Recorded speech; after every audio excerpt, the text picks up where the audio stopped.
Compañeras y compañeros, hermanas y hermanos, tengan buenas tardes a todos. Vamos a seguir escuchando las palabras de las compañeras que vienen al semillero. Vamos a escuchar las palabras de la compañera Mercedes Olivera.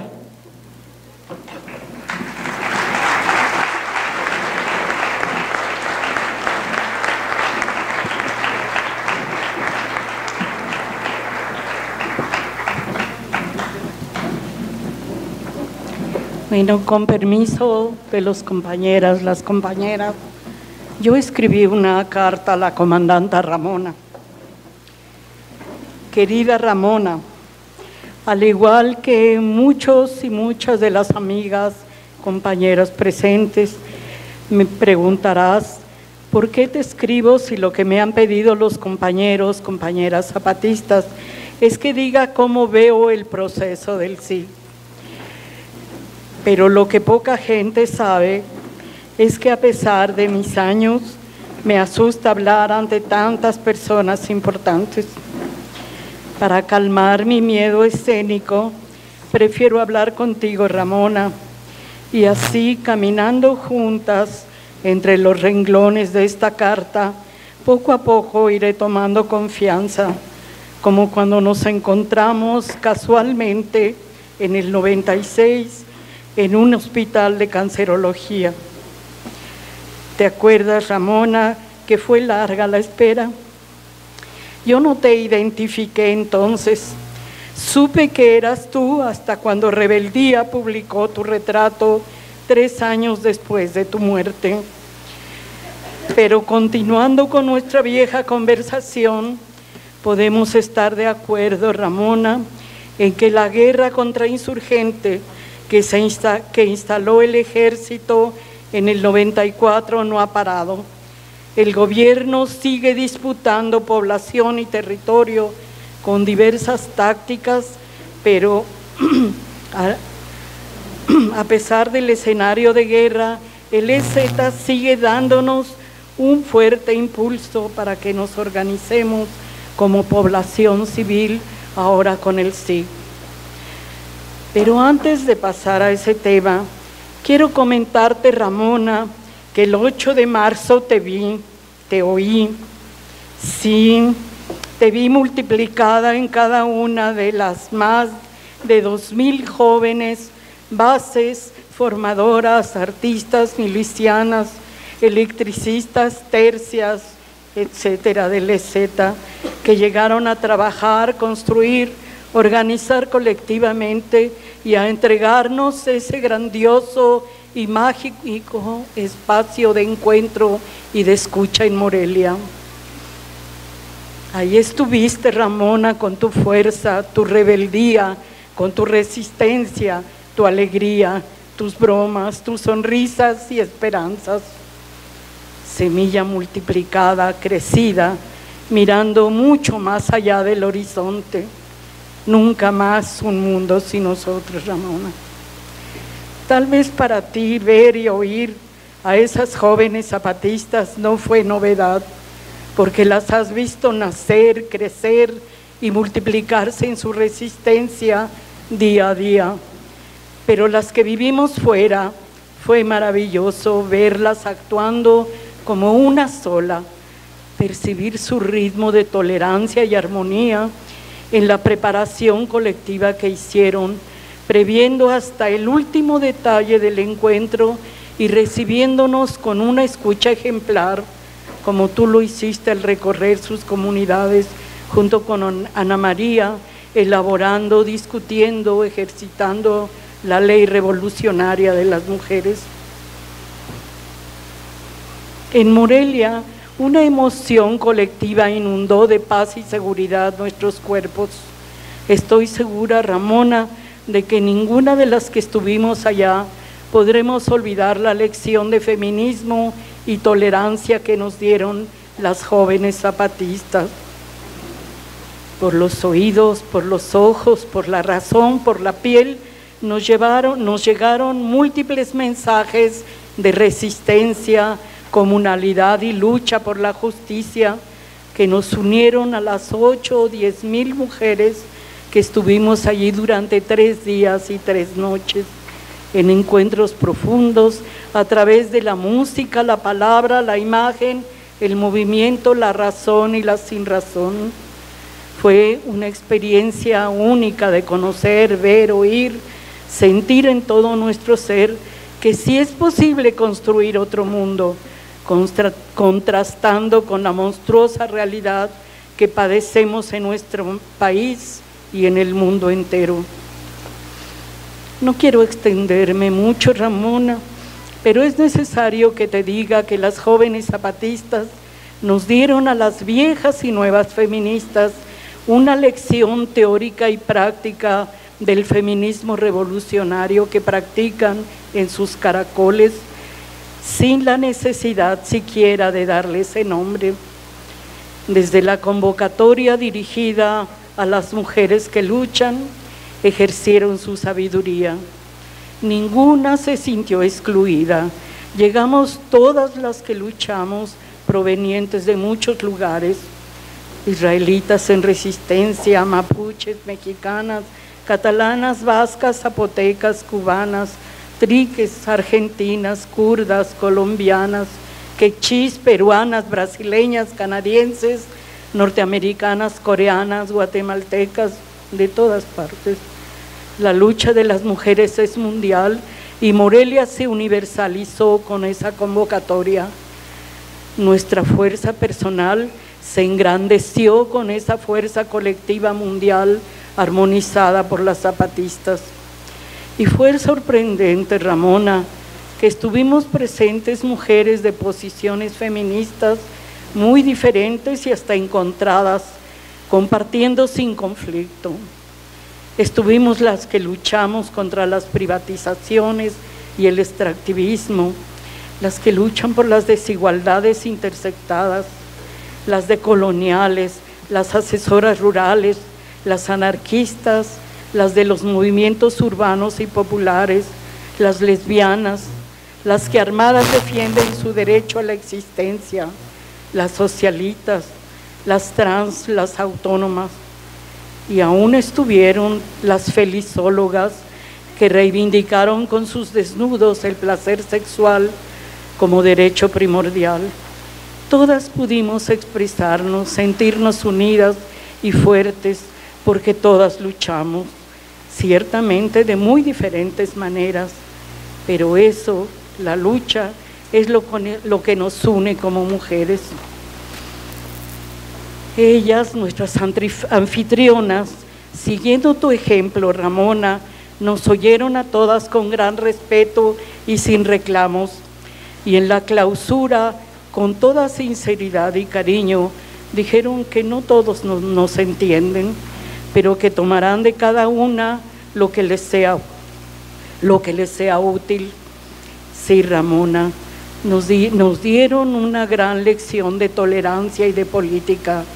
Nos dejaron claro que ellas luchan con sus comunidades contra el sistema patriarcal capitalista y nos invitaron a repensar individual y colectivamente nuestros posicionamientos desde su óptica antisistémica, mixta y colectiva. Algunas de por sí, tú sabes, coincidimos o estamos muy cerca de su visión, pero a las que no coinciden, sabia y humildemente las llamaron a luchar juntas por la vida, por el derecho a que todas las mujeres vivamos sin miedo, por una vida digna, lucha en la que sin duda nos vamos a encontrar todas. ¿No te parece, Ramona, que después de esa lección de tolerancia y futuro, nuestras grandes diferencias feministas se vuelven minúsculas y pierde sentido el estarnos sacando los ojos por cualquier motivo? Organizarnos para luchar, para recuperar el control sobre la reproducción social que nos ha robado el sistema de mercado adquiere un sentido único si caminamos juntas, como ya lo habías dicho en 1996 en el Zócalo, a nombre de las y los zapatistas. Dijiste: esperamos todos, que todos, todas caminen con nosotras. Queremos unir nuestra pequeña voz a todos los que luchan por un México nuevo. Nunca más un México sin nosotros, dijiste. Y sin nosotras, dijo Erika en Morelia. Pero Ramona, ¿estarás de acuerdo en que el ambiente de paz, seguridad, esperanza y vida que vivimos en Morelia contrasta con la violencia, la rabia, dolor y muerte que confrontamos día a día en nuestras realidades locales, regionales y mundiales? La violencia feminicida avanza sin tregua en el mundo. Los cuerpos de las mujeres son territorio de conquista, mercancía, objetos desechables.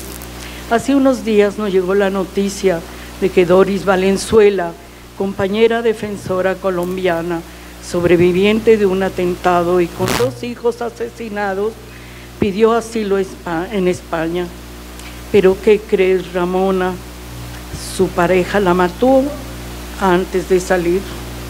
Tú sabes bien, Ramona, que en las comunidades y hasta en nuestras propias organizaciones hay machismo y violencia hacia nosotras, que con frecuencia se calla, se oculta, hasta que nuestros cuerpos se enferman. Por eso, Ramona, tienen razón las compañeras zapatistas. La libertad no se la vamos a pedir ni a los hombres ni al sistema. La lucha contra violencia, el machismo y la subordinación de las mujeres será un principio y una práctica política colectiva en la construcción del nuevo mundo que necesitamos. Por todos los medios tenemos que luchar contra la violencia personal y estructural del capitalismo patriarcal que nos amenaza mundialmente.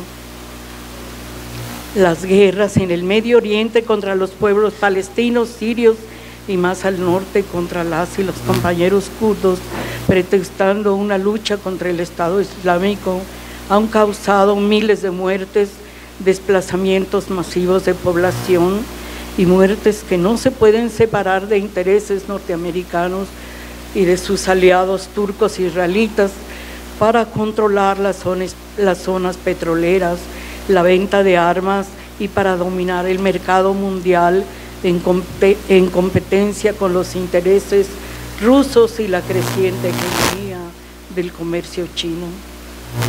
Pero todo esto es solo muestra de los conflictos. Has sabido, querida Ramona, del racismo feroz contra la población negra y los migrantes mexicanos y centroamericanos que aplica Trump en Estados Unidos.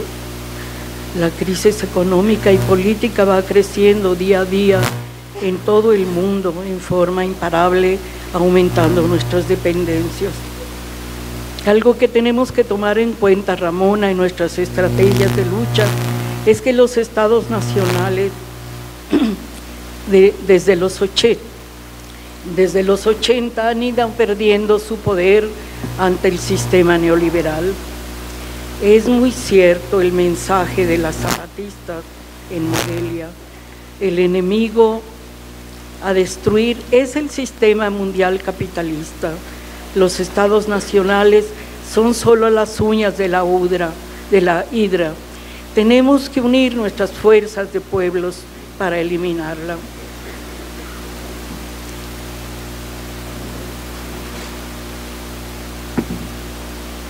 A la población mexicana nos ha afectado la crisis económica de Estados Unidos en una forma definitiva, profundizando nuestra dependencia hacia los condicionamientos del Telecán, que han disparado el empobrecimiento y han convertido en virtual nuestra soberanía nacional.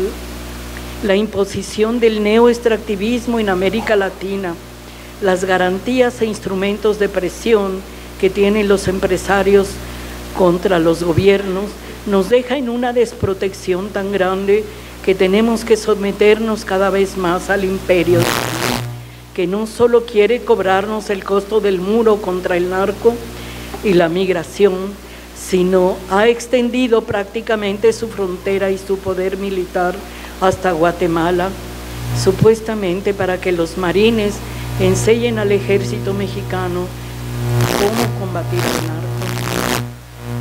Ay, Ramona, ¿has visto los recientes patrullajes por tierra y por aire en las cañadas chapanecas?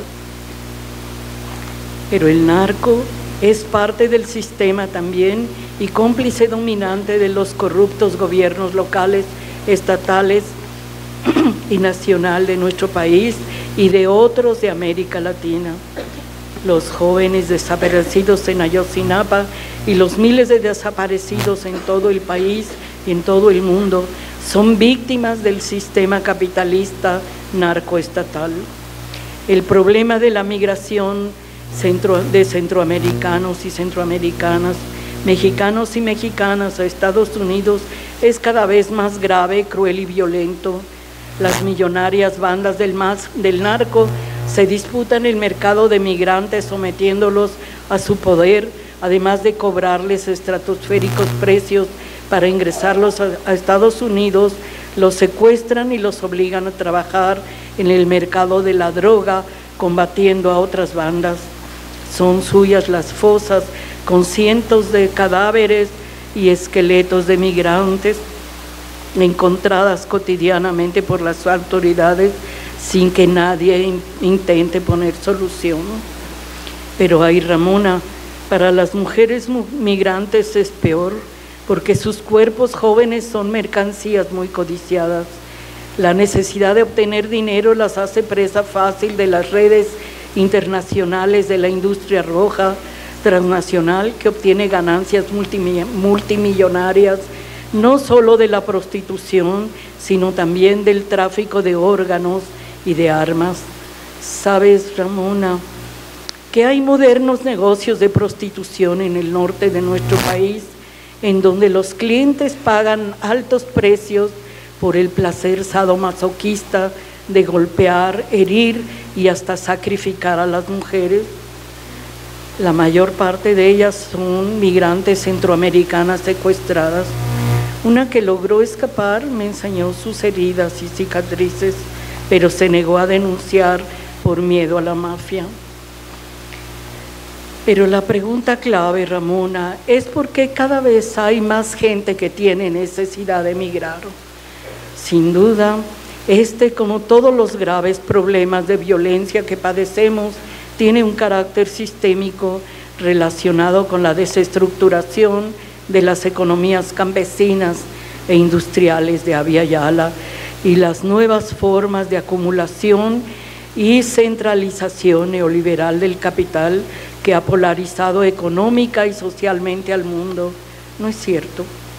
Y aún así, hay investigadores que aseguran que los y las jóvenes migran por gusto. ¿Será por el gusto de morirse de hambre? No, Ramona, nunca más queremos un mundo sin justicia. Con el pretexto de combatir al crimen organizado, se ha venido militarizando el país desde el 2006, dejando miles y miles de víctimas inocentes. La participación ilegal del Ejército y la Marina incluye labores de investigación criminal, de inteligencia y control migratorio que le corresponden a la policía, al Parlamento y al sistema judicial, sobreposición institucional que permite que sus múltiples delitos queden en la impunidad. En 10 años, la estrategia militar fallida contra el crimen organizado ha impactado a millones de niños, adolescentes, que supuestamente han sido víctimas colaterales de acciones de las Fuerzas Armadas. 234,000 personas fueron asesinadas, más de 30,000 han sido desaparecidas, con el agravante de que casi todos los casos han quedado impunes.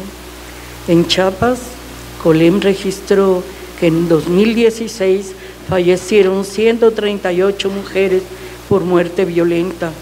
89 han sido catalogados como feminicidios.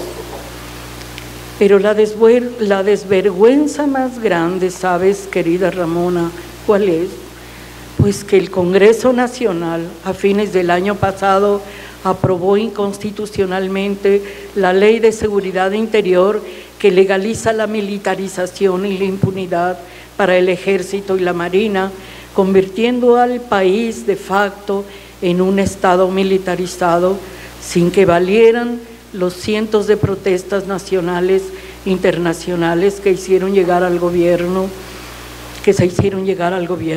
En Chiapas, el municipio de Ochuc y el Centro de Derechos de la Mujer presentaron solicitudes de amparo contra la ley, pero fueron rechazadas con el argumento irrisorio de que no podemos ampararnos hasta que haya víctimas de su aplicación. Ante esta respuesta, un caso digno de mencionar es el de las 3 hermanas González violadas tumultuariamente en el 94, ¿te acuerdas? En un retén del Ejército en Altamirano, quienes después de 24 años de litigio no han logrado que el Ejército reconozca su culpabilidad y se comprometa a respetar la dignidad de las mujeres. Al contrario, el Ejército nos ha convertido en objeto y objetivo de guerra.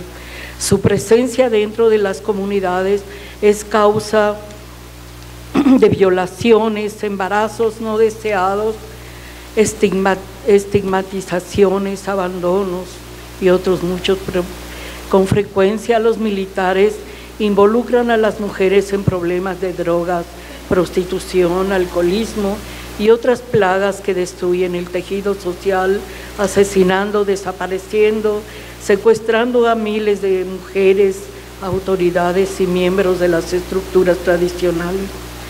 El miedo que causa la presencia militar se asocia a los despojos, a la profanación de lugares sagrados, al desmantelamiento y ocupación militar de escuelas, clínicas y otros servicios sin respeto a las normas ni cultura indígena. Queda claro, Ramona, que solo con la violencia militar se puede sostener el Estado mexicano. Su crisis es muy profunda y se relaciona, como dice Raúl Delgado, con la reconfiguración de la División Internacional del Trabajo del sistema capitalista en su fase extractivista, que ha convertido a la fuerza de trabajo en la principal mercancía de intercambio entre el norte y el sur, entre el centro y la periferia, lo que derivado en nuevas y extremas formas de intercambio desigual, exacerbando y profundizando las desigualdades sociales a escala planetaria.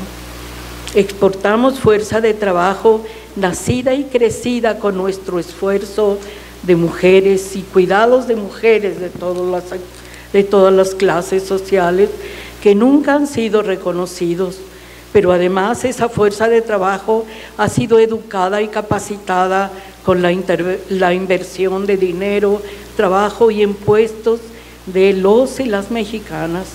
Sin embargo, paradójicamente, la ponemos gratuitamente al servicio del insaciable afán de lucro del capital estadounidense, a través de la maquila encubierta, pero sobre todo a través de la migración laboral y del saqueo de nuestros recursos naturales, con la secuela de la desestructuración de nuestra economía, del incremento de la miseria, la marginación, la exclusión social, la violencia y muerte para nuestro país, en donde las 3/4 partes de la población son pobres, son muy pobres. Por eso, Ramona, tú y las compañeras zapatistas nos plantearon en Morelia que la violencia contra las mujeres es parte estructural de la violencia patriarcal del capitalismo. Así es, no habrá paz, igualdad, felicidad para las mujeres y nuestras familias mientras esté viva la hidra capitalista. No podemos ver solo las causas directas y personales de la violencia hacia las mujeres. Todos los machismos y todas las desigualdades son parte del carácter patriarcal del sistema. Mujeres, hombres, lesbianas, gays, trans, de todos los lugares, pueblos, países, juntos, todos tenemos que luchar contra las causas directas y personales de la violencia, como una parte de nuestras luchas contra el sistema capitalista neoliberal de muerte. Como nos has repetido varias veces, Ramona, ante esta situación cada vez más insoportable, es necesario que crezcamos como pueblos y nos organicemos para dar la imprescindible lucha para derrotar a esa hidra capitalista.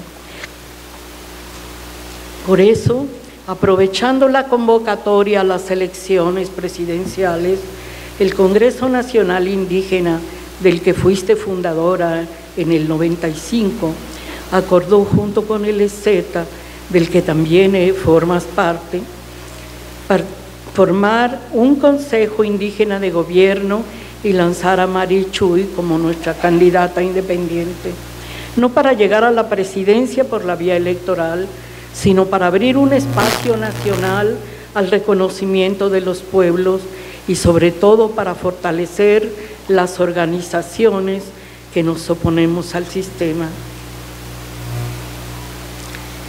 No fue fácil para muchos entender esta decisión, Ramona. Hubo quien pensó equivocadamente que el EZ había dejado su resistencia para caminar por la vía electoral. Muchas personas preguntaban si no era una contradicción juntar firmas para inscribir a nuestra vocera como candidata independiente cuando no esperábamos y ni siquiera queríamos el triunfo. ¿Cómo queríamos propiciar organización y fortalecer a los pueblos partiendo de una anunciada derrota electoral? ¿Cómo vamos a participar en el proceso organizativo los y las que no somos indígenas?, preguntaban. ¿Cómo articular nuestras luchas tan diferentes en un proyecto único y electoral? Ay, Ramona, esas dudas muestran cómo hasta los que nos creemos muy revolucionarios tenemos incorporado el modo de pensar liberal. No nos aceptamos como sujetos de los procesos y no nos atrevemos a ocupar el espacio electoral para transformarlo en oportunidades para organizarnos como ciudadanos y crecer mediante la construcción de nuestras autonomías. Nuestras compañeras indígenas y no indígenas del movimiento de mujeres por la tierra, el territorio y el derecho a decidir, al contrario, para avanzar en su organización y detener la injusta exclusión de las mujeres a la tierra, le presentaron a nuestra vocera Mari Chuy la propuesta de tenencia familiar para ejidos y comunidades y así proteger desde la unidad familiar la propiedad social, la vida comunitaria y la igualdad de derechos entre hombres y mujeres. ¿Lo recuerdas, Ramona? Ellas esperan que esa propuesta se convierta en un instrumento que ayude a los pueblos campesinos a fortalecer su vida comunitaria. A los problemas de falta de información y claridad incluyente se sumaron los candados que puso el INE para la inscripción de Mari Chuy.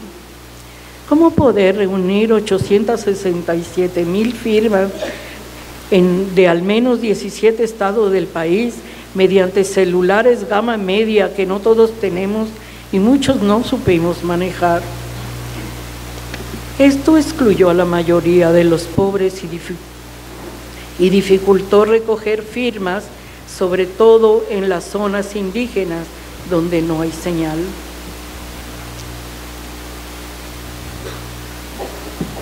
¿Crees, Ramona, que esto ha sido un acto deliberado de discriminación racista institucional del INE? ¿O más bien crees que es parte de las subordinaciones que nos siguen colonizando a todos los y las mexicanos? Además de las instituciones, de las limitaciones institucionales, y la falta de información, a diferencia de lo que vivimos en Morelia, persisten desigualdades de género profundas en muchas comunidades. Los hombres son los que mandan y sienten que son dueños de las mujeres. Ellas se subordinan y no participan pensando que no valen o que no son necesarias sus firmas. Esto nos dice Ramona, que aún nos queda mucho trabajo con las mujeres, pero también con los hombres.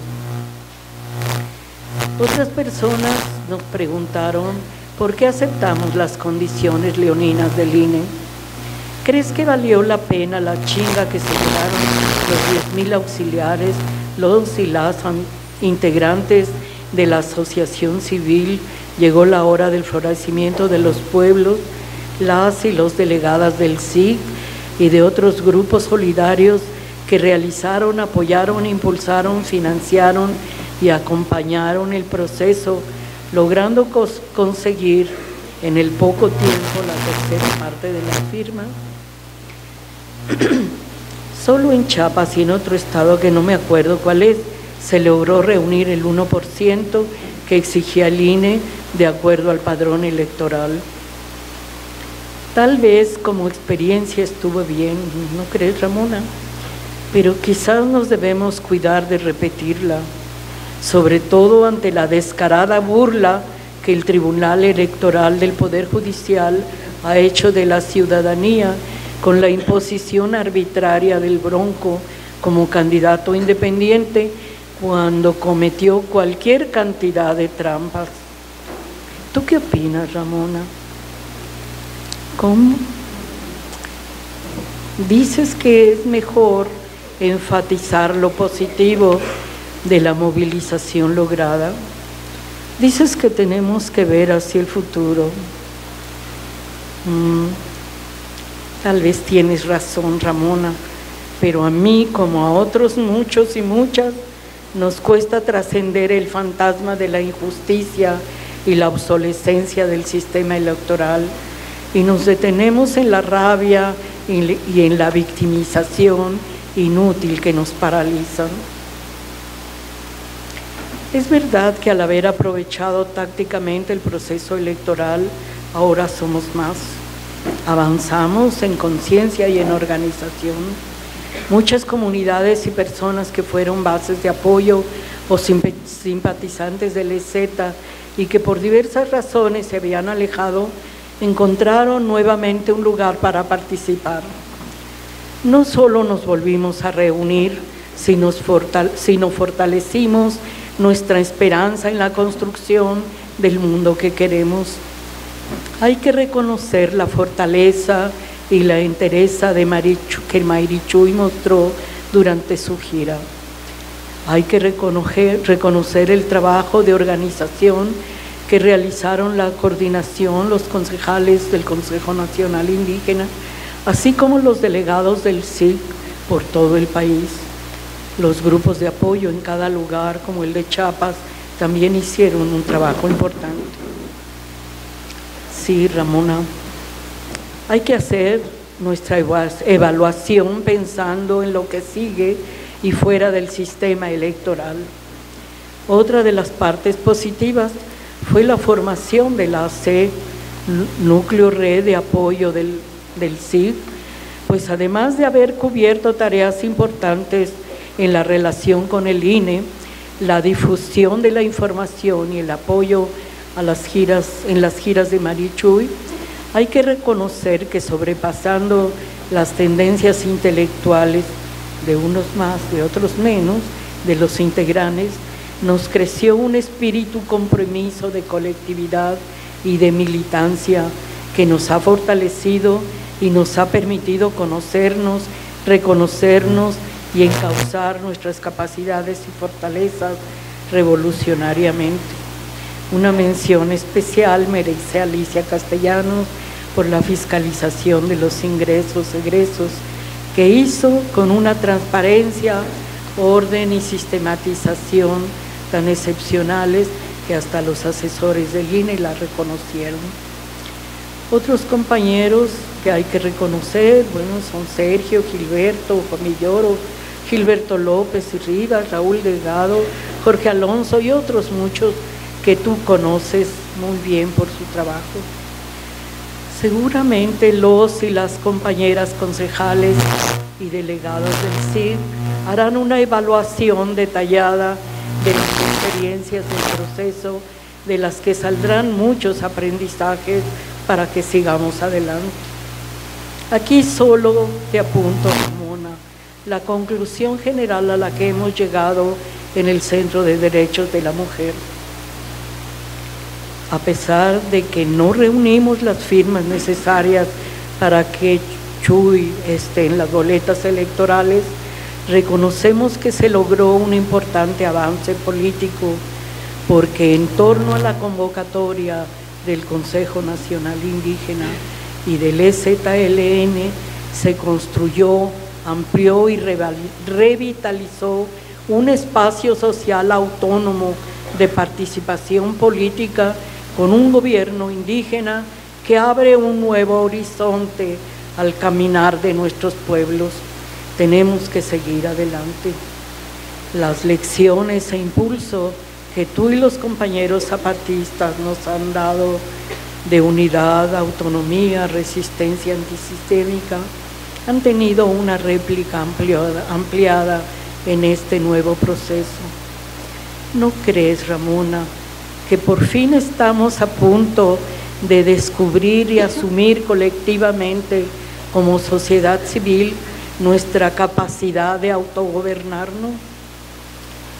Precisamente por ese importante avance político, siguiendo tu ejemplo de resistencia, tenemos que darle continuidad a las diferentes líneas y formas de organización de comunidades, colectivos y organizaciones, coordinándonos en torno al CID, fortaleciéndonos políticamente con el apoyo de ustedes, Ramona, del EZ, del Congreso Nacional Indígena, para que ante el proyecto patriarcal de muerte que nos depara el sistema, tengamos la fuerza y capacidad de construir desde la resistencia y la práctica cotidiana de nuestros colectivos una alternativa de vida autonómica, otro mundo posible surgido de lo profundo de nuestro México.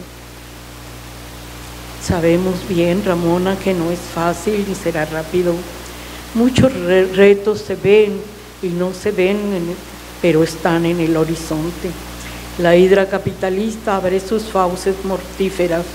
El narcoestado mexicano, orgánica y estructuralmente debilitado, protege a las empresas transnacionales, despliega sus programas contra insurgentes de desarrollo y contagia con su corrupción institucional a la población para que se oponga a cualquier proceso de organización.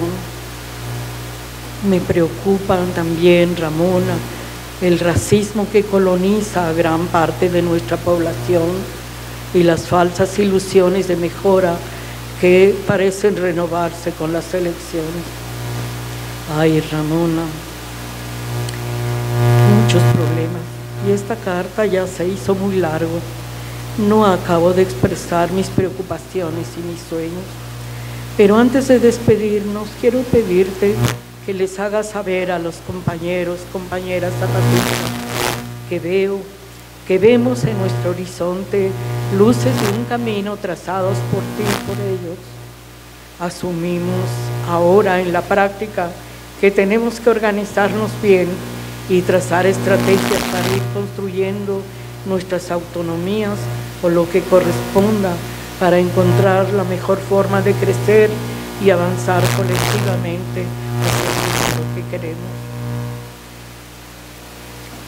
Ramona, somos siembra y fruto de tus semilleros, de los semilleros zapatistas, abajo y a la izquierda, y desde el corazón de sus mujeres. Nuestra decisión de seguir adelante es luz de la esperanza nacida en la selva chapaneca que paso a paso recorriste, como ahora tendrás que recorrer nuestro futuro. Gracias, Ramona. Mucho nos falta de lo que falta. Mercedes.